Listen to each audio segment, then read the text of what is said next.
Here we have a scanning electron microscope. A scanning electron microscope uses electrons to probe the material. We have the electrons which are created on the top, then focused on the surface of the sample until reaching a probe size of about 1 nanometer. We also have different type of detectors. So here this is a detector sensitive to composition, and here a sample more sensitive to geometry of the sample. The typical size of our probe is about 1 nanometer, which is something like 500 times better than an optical microscope.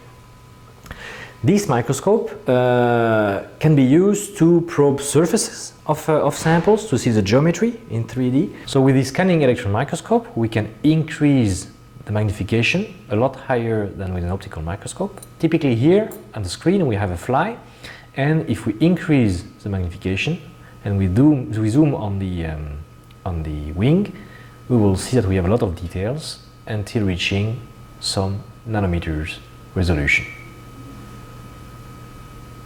It also allows to measure the composition or of a sample precisely, quantitatively, or more qualitatively. We look at typical sample that we have at our lab. So on this side we have a fractography sample from a sample which were created by additive process using powder. And we see that we have the broken part here and the remaining of unmolten, unseated powder in the center. This is more about the geometry of the sample.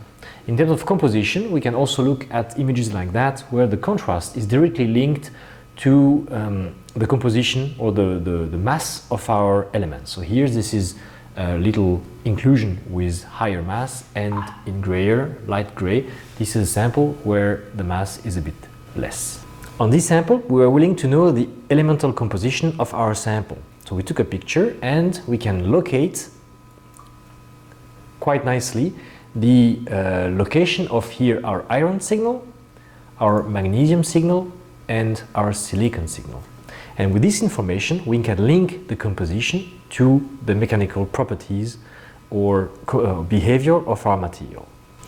This microscope can look at a broad range of material, from biological materials to powder to big samples, and this is why we use it for a broad range of samples.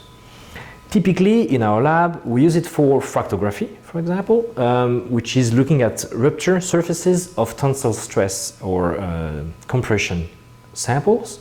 We can also look at the composition of powder, for example, or the agglomeration of samples, and see if they are, if we can link their microscopical behavior to their microstructure.